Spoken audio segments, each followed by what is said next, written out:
Coming up on Arirang News, the U.S. and China officially signed their Phase 1 trade deal, which cancels new tariffs on China and will see China buy more American goods. Wall Street rises to new record highs. In a policy briefing, South Korea's President Moon Jae-in calls on his government to do more to make the country a powerhouse in artificial intelligence. More funding on the way to the tune of almost $1 billion. And South Korea and the U.S. discuss letting South Koreans make private individual trips to the north.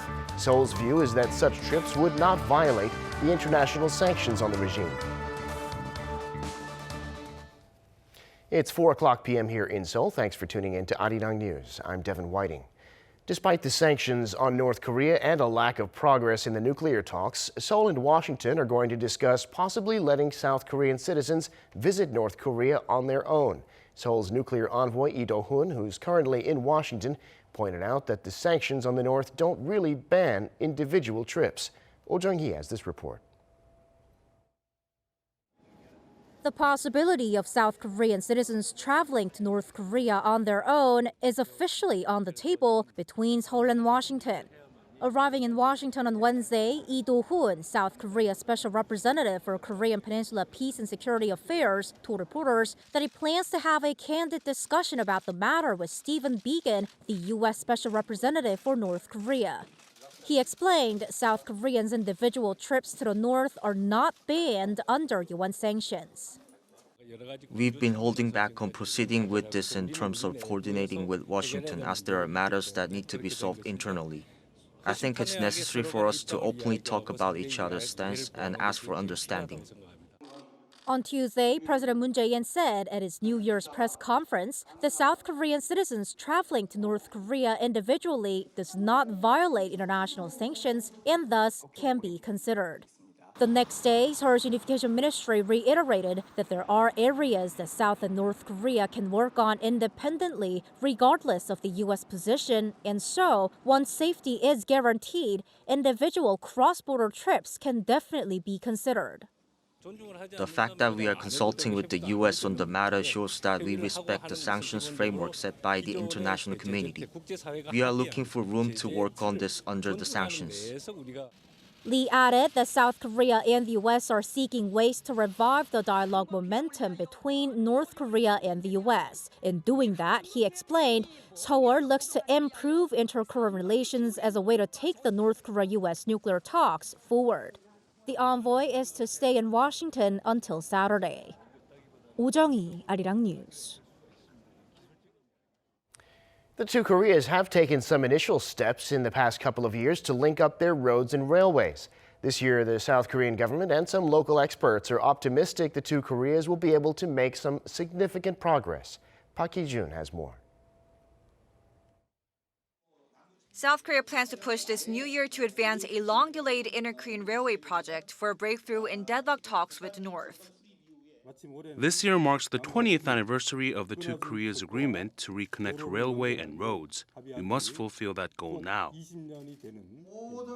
A seminar organized by Rail Hope was held in Seoul on Wednesday, centering on the role the inter-Korean railway project has in regards to peace efforts on the Korean Peninsula. The Unification Minister pointed to the project as the best way to establish a peace economy based on inter-Korean economic cooperation. Seoul and Pyongyang completed the Gyeonggi Line in 2006, but the Donghae Line that runs along the east coast of the Korean Peninsula is yet to be finished. Once complete, trains departing from the south will be able to pass through North Korea to reach destinations like Russia, China, and even Europe. The deadlock in inter-Korean dialogue and stalled nuclear talks between Pyongyang and Washington have prevented further discussions in advancing the project. But it appears that all that is required is a little more patience because North Korea is seemingly very much interested.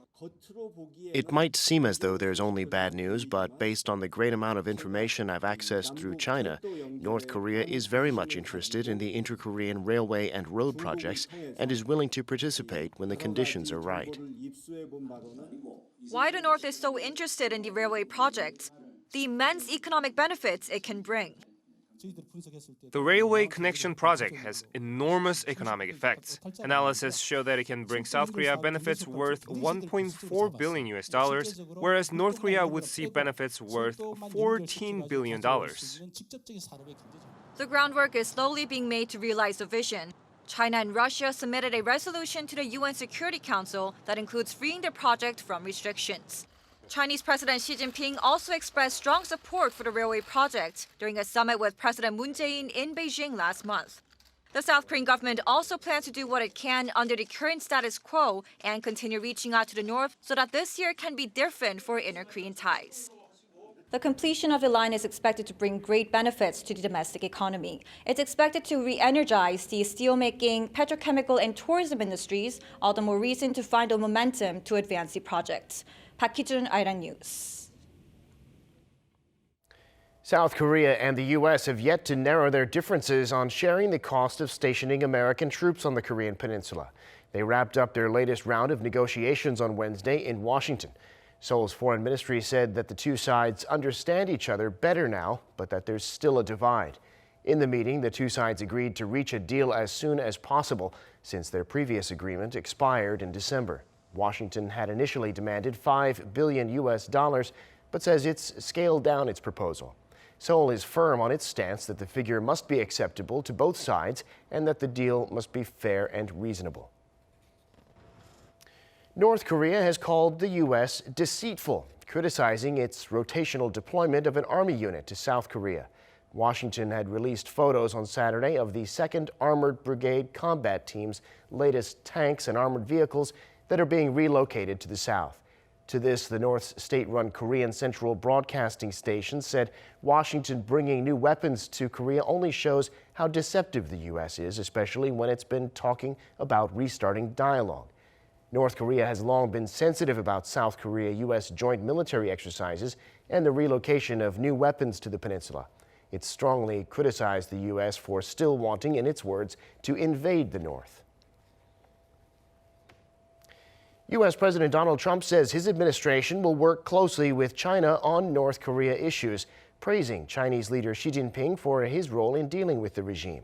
After Wednesday's signing ceremony for the Phase 1 trade deal with China, President Trump said Beijing is helping Washington with a lot of things when it comes to the North, calling the U.S. talks with Pyongyang, quote, a very beautiful game of chess or game of poker. Trump added that he's willing to step up efforts to work out North Korea-related issues.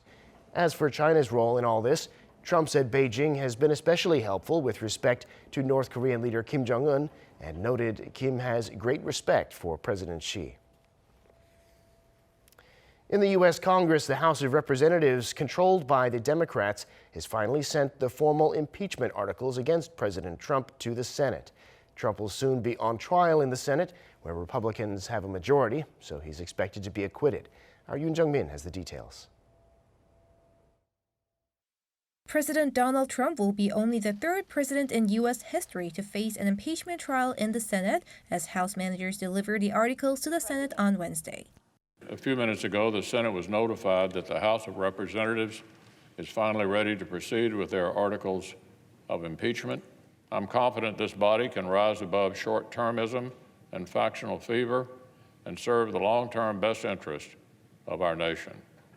Earlier, McConnell had criticized Democrats, claiming the impeachment came about due to partisanship. In the vote on Wednesday, the House confirmed by 228 to 193 to send the impeachment articles to the Senate, with most members voting along party lines. President Trump will face his Senate trial as early as next week on charges of abuse of power and obstruction of Congress over the Ukraine scandal. It's been nearly a month since the House approved the articles. House Speaker Nancy Pelosi had been holding off sending them to the Republican-controlled Senate, arguing the trial there would be unfair. During the House voting, it was also decided that House Intelligence Committee Chairman Adam Schiff and Judiciary Committee Chairman Jerry Nadler will be among the 7-member prosecution. And this time has given us the ability to show the American people the necessity of a fair trial, to expose the degree to which McConnell is working hand in hand with the subject of the impeachment, the president, to essentially turn what should be a trial into a sham. There are 53 Republicans in the 100-seat Senate, and they are expected to acquit President Trump. So far, none of them have voiced support for Trump's removal from office. The impeachment requires the approval of at least two-thirds of the Senate. Trump was impeached by the House over allegations he tried to meddle in the 2020 presidential election by asking Ukraine's president to open a corruption investigation against his rival Joe Biden and his son. Yoon Jung-min, Arirang News. In other news, the South Korean men's U23 football team has beaten Uzbekistan 2-1 to finish top seed in their group at the Asian Football Confederation U23 Championship. This doubles as the Olympic men's football qualifying tournament. In Wednesday's match in Thailand, South Korean forward Oh Se-hoon found the back of the net twice, helping the Taeguk Warriors to their third straight victory in Group C. South Korea will now face off against the runner-up Group D on Sunday in the last 8. With the top 3 teams in the tournament earning a place for the 2020 Tokyo Summer Olympics, South Korea is vying to qualify for their 9th straight games.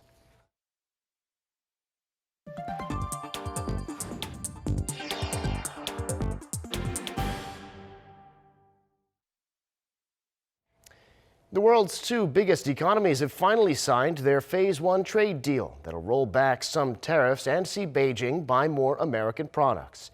Lee Seung-jae has the details. In a huge step toward ending the 18-month-long trade war between the world's 2 biggest economies, the U.S. and China have finally signed a Phase 1 trade agreement. After U.S. President Donald Trump and visiting Chinese Vice Premier Liu He signed the deal at the White House on Wednesday, Trump praised the deal as a step toward fair and reciprocal trade between the 2 sides. Today we take a momentous step, one that has never been taken before with China, toward a future of fair and reciprocal trade as we sign Phase 1 of the historic trade deal between the United States and China. Together we are righting the wrongs of the past and delivering a future of economic justice and security for American workers, farmers, and families. According to the wording of the deal, it calls for China to submit an action plan to strengthen intellectual property protection within 30 days of the deal taking effect. Other major takeaways include a provision that says China will increase its purchase of U.S. manufacturing, energy, and agricultural goods and services by at least $200 billion over 2 years. In exchange, the Trump administration agreed to scrap tariffs initially set to take effect last month and agreed to cut duties on $120 billion in products to 7.5%. Still, the U.S. will leave tariffs on another $250 billion of Chinese products until a Phase 2 deal is signed. But we're going to be starting Phase 2 as soon as this kicks in. We'll be starting Phase 2. We're leaving tariffs on, which people are shocked, but it's great. But I will agree to take those tariffs off if we are able to do Phase 2. According to President Trump, with more tariff relief projected for Beijing in Phase 2, there's a big incentive for China to get back to the negotiating table as soon as possible and agree to the additional issues that are still unresolved. Lee Seung-jae, Arirang News. Time now for an in-depth look at the market news this afternoon, and for that I'm joined on the line by Dr. Kim Se-wan, Professor of Economics at Ewha Women's University. Professor Kim, thank you for coming on today. Good afternoon, Devin. So as we just heard, President Trump and Vice Premier Liu He have now signed the Phase 1 trade deal. That means no big new tariffs on China and a truce in the trade war now 18 months in. What stands out to you in the agreement, and how might it affect the Korean economy? So, U.S. and China finally signed a Phase 1 trade deal after 2 years conflict between the 2 superpowers. Of course, it is a good news to global economy and also Korean economy because global trade will be increased due to the deal. And there is a possibility that Korean economy will be the largest beneficiaries of the increased global trade. But Phase 1 deal is not 100% perfect yet because U.S. government is still imposing tariffs on on over $300 billion imports from China. The main contents of Phase 1 deal include China's purchase of U.S. goods and services over $200 billion in next 2 years, including the protection of U.S. technologies in Chinese territory. As a benefit in return to China, U.S. government decided not to impose additional tariffs in $160 billion imports from China. Well, as you say, there are still tariffs in place, and President Trump says that if there's a Phase 2, it'll see the removal of those tariffs, and so that would likely put an end to the whole trade war. But what will be the sticking points in Phase 2? In the second phase trade deal negotiation, which will be started sooner or later, the main focus will be given to U.S. government's tariffs on imports from China and Chinese government's illegal support on Chinese corporations.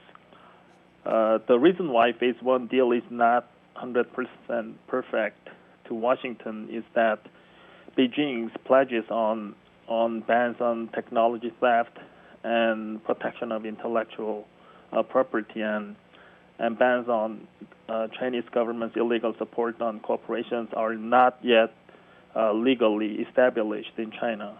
So Washington will focus on these items in Phase 2 negotiations.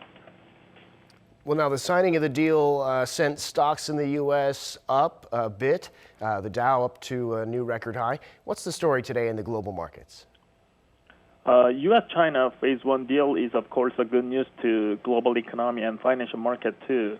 But this news is something pretty much surely expected from the end of last year. So that means this good news is already reflected in stock market a long time before, while there's no additional news to the market today. Particularly, German stock market was weak yesterday with 18 basis point decrease in DAX index. The German economy's newly updated economic growth of the last year is released as 0.6%, very much disappointing. So that's going to be a big burden to European stock market for this year. Well, Korean stocks started out a little lower this morning, but they were up at the end of the day. Tell us about the domestic markets. U.S.-China deal did not much affect the domestic equity market, but Korean stock has had a good day today with Kospi's 77 basis point increase and Kosdaq's 108 basis point increase. But there has been a huge transactions between domestic institutional investors and domestic individual investors in Kospi market, and domestic institutional investor was seller of the equity, but the major buyer was on the other side was domestic individual investors. Now to switch gears a little bit, the latest Beige Book report from the Federal Reserve says growth in the U.S. was modest as last year drew to a close. Its outlook for 2020 is, quote, modestly favorable. What do you see in this report, and what impact might there be on the markets with this news? January's Beige Book of U.S. Fed evaluates U.S. economy is almost as good as last year. To be more specific, U.S. Fed's assessment is that U.S. economy is growing at moderate speed. Particularly, the largest part of the GDP, which is consumption, was very robust from the end of the last year.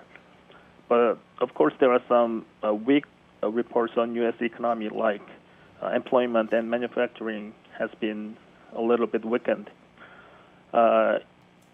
So, as a total, along with U.S.-China trade deal, robust U.S. economy will be great support to this year's global financial market. Got it. All right, Professor Kim, we'll have to leave it there for today. Thank you very much for coming on, and we appreciate your insights. Thank you very much. Now, South Korean President Moon Jae-in has called for the government to play a greater role in growing the country's artificial intelligence sector to boost the competitiveness of Korea's IT globally. Shin Se-min reports. President Moon Jae-in has pressed for more governmental support to boost Korea's information technology prowess, including its AI industry.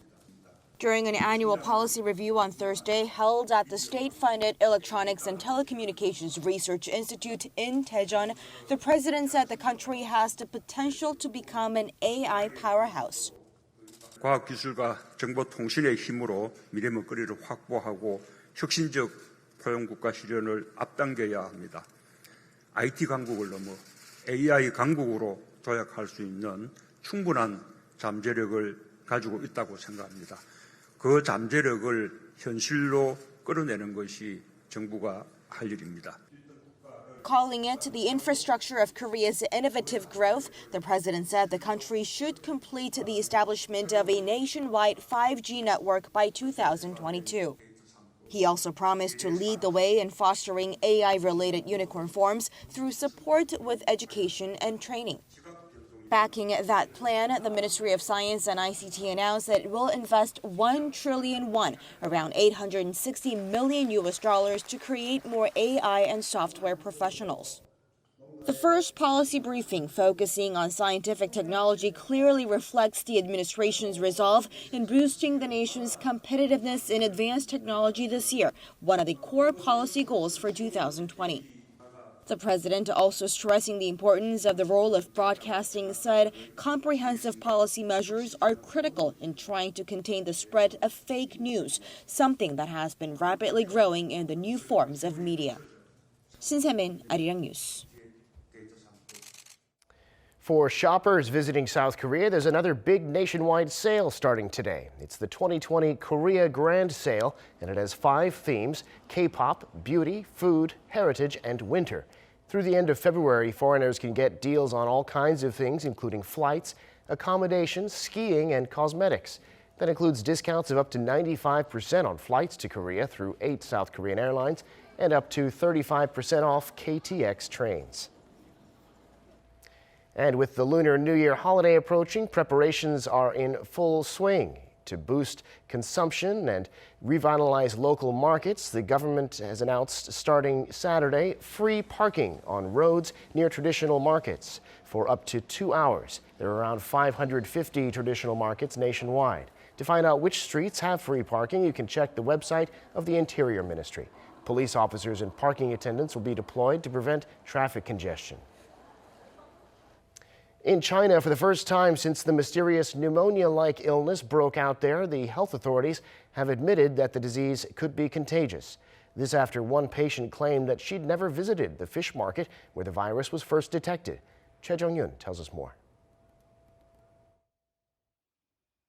The new type of pneumonia found in the Chinese city of Wuhan has been confirmed to have passed from person to person.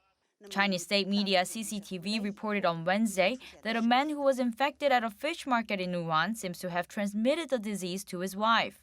Unlike other patients who worked at the fish market, the wife denies she had visited the market.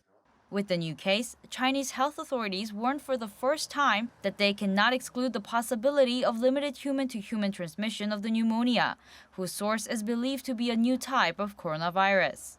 Concerns grow as this is contradictory to its previous statement that the virus in Wuhan has not spread between people. And an earlier case in Thailand is adding to worries over the spread of the virus. A female tourist from Wuhan said she had not gone to the fish market, which is the suspected origin of the pneumonia. As well as cases outside China in Thailand and South Korea, Japan has also reported a patient with the same symptoms. The Chinese government is on alert over the spread of the virus ahead of the Lunar New Year holiday, where millions of people are expected to be on the move. The WHO, which has been voicing support for the way Chinese authorities have been controlling the situation, is also closely watching the developments. The WHO has raised its alert to a higher level and is preparing for the possibility of a wider outbreak. It said even without definite evidence of human-to-human transmission, more research is necessary and the conclusion cannot be final. Choi Jong-yun, Arirang News.